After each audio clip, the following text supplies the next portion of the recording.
नमस्कार बच्चों, मैं नीतू शर्मा। बच्चों, हम हिंदी लोक भारती कक्षा 10वीं के पाठ क्रमांक 5 ईमानदारी की प्रतिमूर्ति, जो कि एक संस्मरण है, इस पाठ का आधा भाग हम अपनी पहले वीडियो में पढ़ चुके हैं। अब बचा हुआ शेष भाग हम इस वीडियो में देखेंगे। तो चलिए हम बढ़ते हैं अपनी कहानी की ओर, जिसका शीर्षक है ईमानदारी की प्रतिमूर्ति।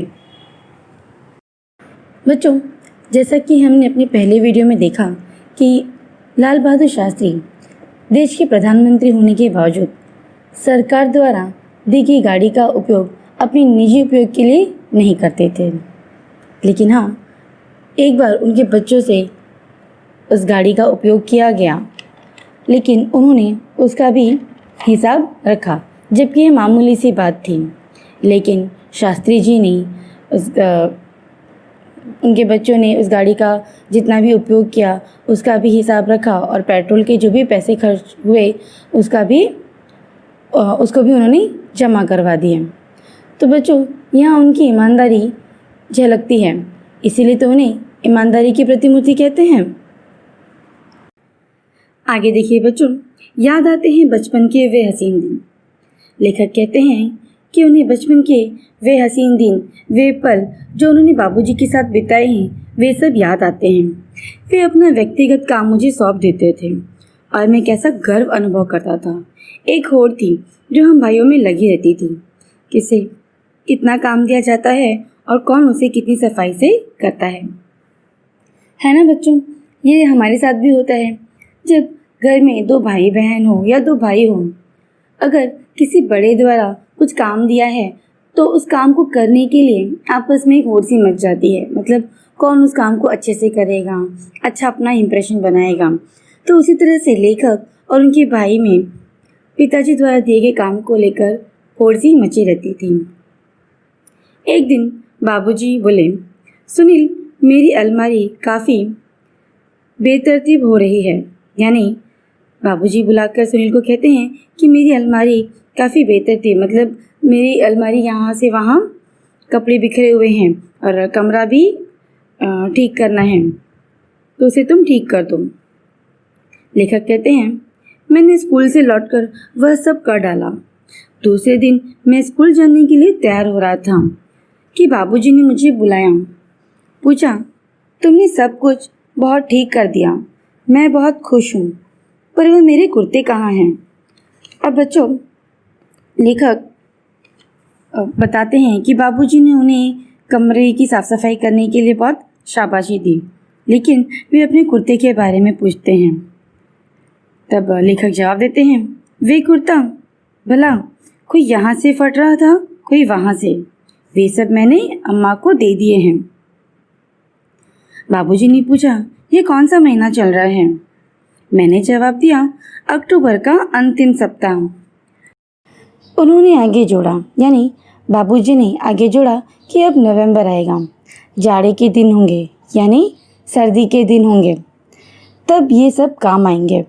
ऊपर से कोट पहन लूँगा ना। लेखक कहते हैं, मैं देखता रह गया, क्या कह रहे हैं बाबूजी।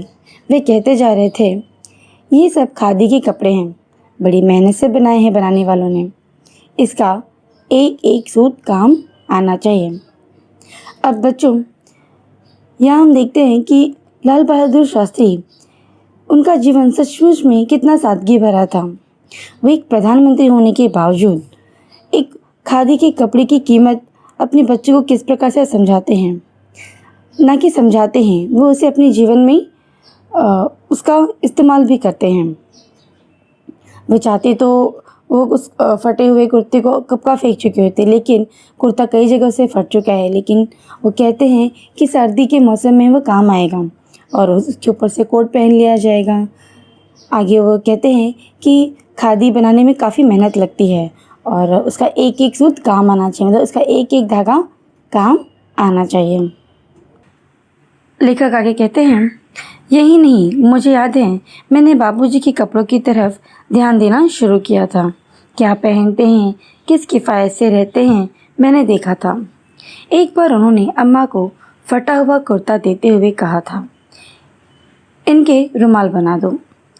अब बाबूजी का एक तरीका था जो अपने आप आकर्षित करता था। वे अगर सीधे से कहते, सुनील तुम्हें खादी से प्यार करना चाहिए, तो शायद वह बात कभी मेरे मन में घर नहीं करती। पर बात कहने के साथ साथ उनके अपने व्यक्तित्व का आकर्षण था जो अपने में सामने वाले को बांध लेता था। वह स्वतः उन पर अपना सब कुछ निछावर करने पर उतारू हो जाता था। अब बच्चों, लेखक बाबूजी की बात याद करते हुए कहते हैं कि जब से उन्होंने कुर्ते के बारे में उन्हें पता चला, तब से उन्होंने बाबूजी की ओर ध्यान देना शुरू किया कि वह किस तरह के कपड़े पहनते हैं, कैसे रहते हैं, कौन सा कपड़ा पहनते हैं। एक दिन उन्होंने देखा कि बाबूजी ने अम्मा को एक फटा हुआ कुर्ता देते हुए कहा कि इनके रुमाल बना लो। लेखक कहते हैं कि बाबूजी का ये तरीका था, वह सबको अपनी ओर आकर्षित करता था। अगर शायद बाबूजी लेखक को कहते कि तुम्हें खादी से प्यार करना चाहिए, उसकी कदर करना चाहिए, तो शायद यह बात उन्हें नहीं समझ में आती। लेकिन बाबूजी का व्यक्तित्व इतना आकर्षित था कि लेखक या सामने वाला उन पर अपना सब कुछ निछावर करने के लिए उतारू हो जाता। मतलब उनका व्यक्तित्व, उनका सादगी भरा जीवन इतना आकर्षण था कि कोई भी उनको देखकर, उनके रहन सहन, उनके व्यवहार को देखकर इतना आकर्षित हो जाता कि अपना सब कुछ उन पर निछावर करने के लिए उतारू हो जाता। लेखक कहते हैं कि अम्मा बताती है, यानी जो लेखक की अम्मा हैं, उनकी जो माताजी हैं, वे उन्हें अपनी बात बताती हैं कि हमारी शादी में चढ़ावे के नाम पर सिर्फ 5 ग्राम सोने के गहने आए थे, लेकिन जब हम विदा होकर रामनगर आए तो वहाँ उन्हें मुँह दिखाई में गहने मिले। सभी नाते रिश्ते वालों ने कुछ न कुछ दिया था। जिन दिनों हम लोग बहादुरगंज के मकान में आए, उन्हीं दिनों तुम्हारे बाबूजी के चाचा जी को कोई घाटा लगा था। किसी तरह से बाकी का रुपया देने की जिम्मेदारी हम पर आ पड़ी। बात क्या थी, उसकी ठीक से जानकारी लेने की ज़रूरत हमने नहीं सोची और न ही इसके बारे में कभी पूछताछ की। अब बच्चों, लेखक की अम्मा यानी उनकी माताजी अपने बारे में बताते हुए कहती हैं कि जब उनकी शादी हुई थी तो शादी में चढ़ावे के नाम पर सिर्फ 5 ग्राम सोने के गहने चढ़े थे। मतलब जो आभूषण थे, जो सोने के गहने थे, वह सिर्फ 5 ग्राम थे। लेकिन जब वह विदा होकर आई तो उन्हें मुँह दिखाई, जो एक रस्म होती है, उस मुँह दिखाई की रस्म में उन्हें उनके रिश्तेदारों ने, जो भी फैमिली मेम्बर्स, रिलेटिव्स ने कुछ न कुछ उपहार दिए। अम्मा बताती हैं कि बाबूजी के चाचा जी को कोई घाटा लगा था, यानी लाल बहादुर शास्त्री जी के चाचा जी को कोई घाटा लगा था। शायद कोई व्यापार हो या कुछ था, ये उन्होंने कभी जानने की कोशिश नहीं की। उन्हें घाटा लग चुका था और कुछ रुपए देने की जिम्मेदारी उन पर भी आ पड़ी थी। लेकिन शास्त्री जी ने कभी इस बारे में कोई पूछताछ नहीं की कि उन्हें पैसे की ज़रूरत क्यों है, किस लिए चाहिए। कभी उन्होंने कोई पूछताछ नहीं की। एक दिन तुम्हारे बाबूजी ने दुनिया की मुसीबतों और मनुष्य की मजबूरियों को समझते हुए जब हमसे गहने की मांग की तो क्षण भर के लिए हमें कुछ वैसा लगा और गहना देने में तनिक हिचकिचाहट महसूस हुई। अब बच्चों, लेखक की माताजी यहाँ कहती हैं कि एक दिन बाबूजी ने उनसे उनके गहने मांगे तो क्षण भर के लिए उनकी माताजी को कुछ अजीब सा लगा। तनिक मतलब ज़रा हिचकिचाहट भी महसूस हुई। हिचकिचाहट मतलब किसी काम को करने के लिए मन का रुकना, मतलब कदम आगे न बढ़ना। उन्हें हिचकिचाहट महसूस हुई कि वो अचानक गहने मांग रहे हैं, लेकिन उन्होंने कुछ सोचा नहीं। प्रसन्नता से यानी खुशी से अपने गहने उन्हें दे दिए। केवल टीका, नथुनी, बिछिया रख लिए थे। वे हमारे सुहाग वाले गहने थे। उस दिन तो उन्होंने कुछ नहीं कहा, पर दूसरे दिन वे अपनी पीड़ा न रोक सके। कहने लगे, तुम जब मिर्ज़ापुर जाओगी और लोग गहने के संबंध में पूछेंगे तो क्या कहोगी।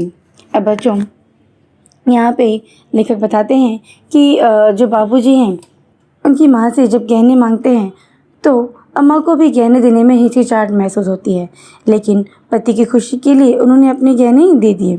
केवल टीका, नथुनी, बिछिया। टीका मतलब होता है बच्चों मांग टीका, जो माथे पे लगाया जाता है। नथुनी जो नाक में पहनी जाती है उसे नथुनी कहते हैं। और बिछिया, बिछिया जो पैर की उंगलियों में पहना जाता है उसे बिछिया कहते हैं। तो ये सारी सुहाग की निशानियाँ होती हैं। तो उनकी माताजी कहती हैं ये तीनों को छोड़कर उन्होंने अपने जो भी गहने थे उन्हें दे दिए। उनकी माताजी बताती हैं कि उस दिन तो बाबूजी ने कुछ नहीं कहा, लेकिन दूसरे दिन वो अपनी पीड़ा रोक न सके। पीड़ा मतलब अपनी दर्द, अपनी फीलिंग्स को रोक न सके और अपनी पत्नी से कहने लगे कि जब तुम मिर्ज़ापुर जाओगी और लोग गहने के संबंध में पूछेंगे तो क्या कहोगी। मतलब बाबूजी के कहने का मतलब ये था कि जब तुम्हारे तो सारे गहने मैंने ले लिए हैं, लेकिन जब तुम मिर्ज़ापुर जाओगी तो वहाँ के लोग पूछेंगे कि तुमने गहने क्यों नहीं पहने, गहने के संबंध में पूछेंगे, तब तुम क्या कहोगी, ऐसा बाबूजी पूछते हैं। आगे देखिए बच्चों, अम्मा कहती है हम मुस्कुराई और कहा उसके लिए आप चिंता न करें, हमने बहाना सोच लिया है। हम कह देंगी कि गांधी जी के कहने के अनुसार हमने अपने गहने पहनने छोड़ दिए हैं। इस पर कोई भी शंका नहीं करेगा। तुम्हारे बाबूजी तनिक देर चुप रहे, फिर बोले तुम्हें यहाँ बहुत तकलीफ़ है, इसे मैं अच्छी तरह समझता हूँ। तुम्हारा विवाह बहुत अच्छे सुखी परिवार में हो सकता था, लेकिन अब जैसा है वैसा है। तुम्हें आराम देना तो दूर रहा, तुम्हारे बदन के भी सारे गहने उतरवा लिए। हम बोली पर जो असली गहना है वह तो है, हमें बस वही चाहिए। आप उन गहनों की चिंता न करें, समय आ जाने पर फिर बन जाएंगे। सदा ऐसे ही दिन थोड़ी रहेंगे, सुख दुख तो सदा लगा ही रहता है। अब बच्चों इस परिषद में हम देखते हैं कि लाल बहादुर शास्त्री के साथ साथ उनकी पत्नी भी कितनी महान, कितनी उदारतावादी विचारधारा वाली थी कि अपने पति के गहने मांगने पर बिना किसी हिचकिचाहट के, बिना किसी प्रश्न के उन्होंने अपने गहने अपनी पति की खुशी के लिए दे दिए। लेकिन इस बात की पीड़ा बाबूजी यानी कि लाल बहादुर शास्त्री जी को इस बात की पीड़ा, दुख था कि उन्होंने अपनी पत्नी के गहने उतरवा लिए। और वो अपनी पत्नी से कहते भी हैं कि जब वो मिर्ज़ापुर जाएंगी तो लोग उनसे गहने के बारे में पूछेंगे, तब वो क्या जवाब देंगी। तो इस बात पर लेखक की अम्मा यानी माताजी मुस्कुराकर कहती हैं कि आप चिंता न करें, हमने बहाना सोच लिया है। लेखक की अम्मा कहती हैं कि आप चिंता न करें कि अगर कोई गहने पूछेगा तो उसके लिए मैंने बहाना सोच लिया है। वे कहती हैं हम कह देंगी कि गांधी जी के कहने अनुसार हमने गहने पहनने छोड़ दिए हैं। मतलब वो कह देंगे कि गांधी जी ने कहा है कि अब देश की स्थिति ठीक नहीं है, गरीबी है, तो गहने ना पहनो, तो इसकी वजह से हमने गहने पहने छोड़ दिए हैं। और इस बात पर कोई शंका भी नहीं करेगा, मतलब इस बात पर कोई शक भी नहीं करेगा। लेखक की अम्मा कहती हैं कि तुम्हारे बाबूजी तनिक देर चुप रहे, फिर बोले तुम्हें यहाँ बहुत तकलीफ़ है। यानी लाल बहादुर शास्त्री जी अपनी पत्नी से कहते हैं कि तुम्हें यहाँ बहुत तकलीफ़ है, तुम्हारी शादी, तुम्हारा विवाह इससे अच्छे घर में हो सकता था, तुम सुखी परिवार में रह सकती थी, लेकिन अब जैसा है वैसा है। तुम्हें आराम देना तो दूर रहा, मैं तुम्हारे बदन के सारे गहने भी उतरवा लिए। अब लाल बहादुर शास्त्री जी को इस बात का बहुत दुख है कि उनकी पत्नी, एक प्रधानमंत्री की पत्नी होने के बावजूद भी जो सारी सुख सुविधाएं हैं वे अपनी पत्नी को नहीं दे पा रहे हैं। उन्हें बड़ा दुख है कि वह अपनी पत्नी के बदन के, मतलब उनके शरीर के गहने भी उन्होंने उतरवा लिए। इस बात पर उनकी पत्नी कहती है पर जो असल गहना है वह तो है। यानी असल गहना मतलब यहाँ पे उनका मतलब उनके पति से यानी लाल बहादुर शास्त्री से है।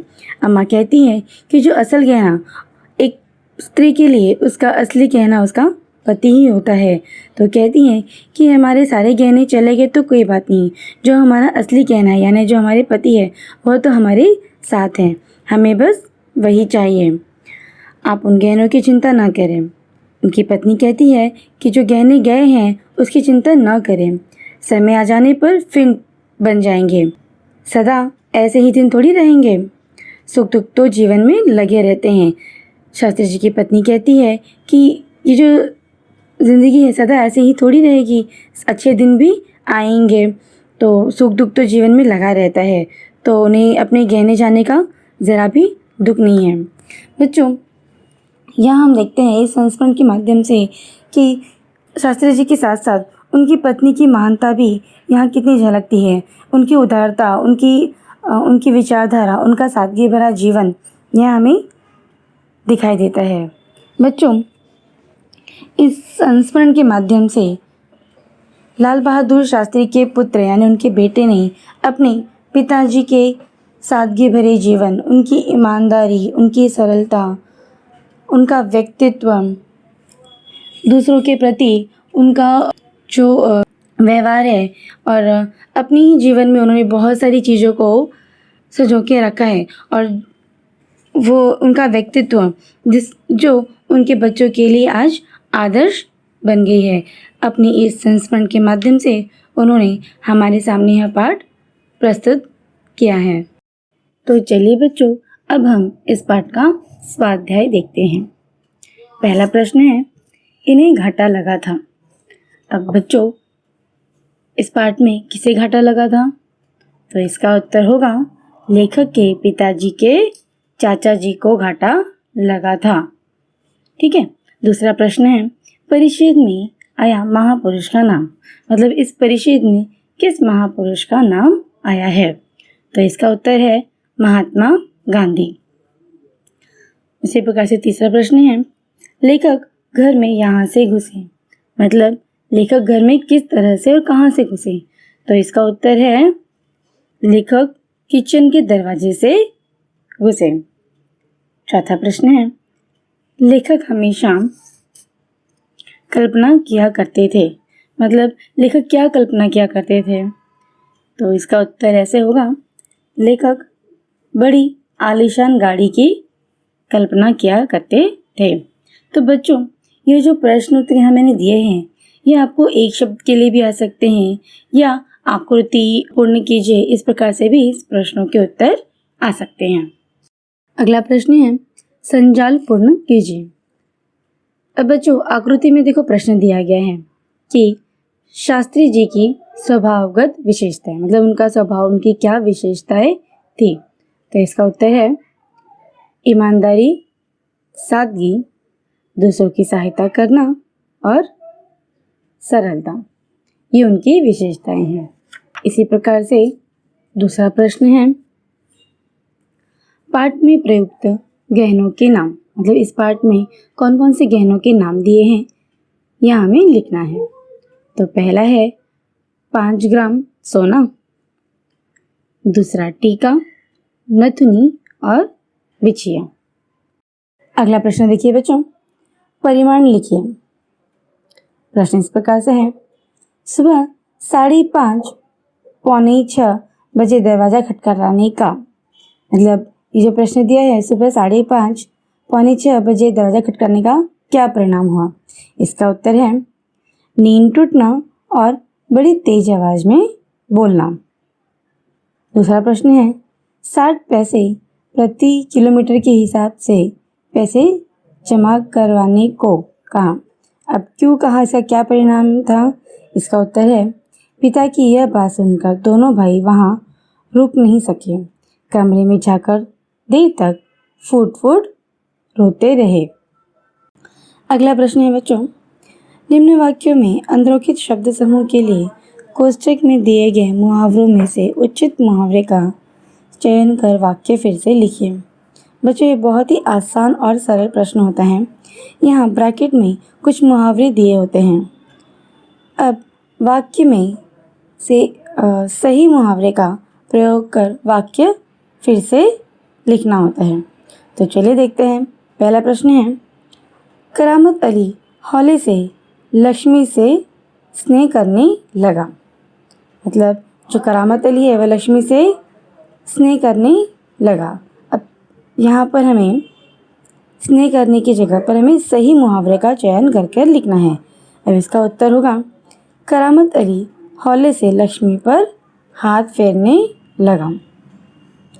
उसी प्रकार दूसरा प्रश्न है, सार्वजनिक अस्पताल का ख्याल आते ही मैं भयभीत हो गया। अब इसका सही उत्तर है, सार्वजनिक अस्पताल का ख्याल आते ही मैं काँप उठा। तीसरा प्रश्न है, क्या आपने मुझे अपमानित करने के लिए यहाँ बुलाया था? अब इसका उत्तर होगा, क्या आपने मेरी इज्जत उतारने के लिए यहाँ बुलाया था? इसी प्रकार चौथा प्रश्न है, सिरचुन को बुलाओ, चापलूसी करता हुआ हाजिर हो जाएगा। अब इसका उत्तर है, सिरचुन को बुलाओ, दुम हिलाता हुआ हाजिर हो जाएगा। अगला प्रश्न है, पंडित बुद्धिराम काकी को देखते ही क्रोध में आ गए। इसका उत्तर है, पंडित बुद्धिराम काकी को देखते ही तिलमिला उठे। बच्चों, ये प्रश्न बहुत ही आसान और सरल होता है, लेकिन उसके लिए आपको मुहावरों का ज्ञान, उनका अर्थ पता होना चाहिए। आशा है बच्चों आपको ईमानदारी की प्रतिमूर्ति यह पाठ समझ आया होगा। धन्यवाद।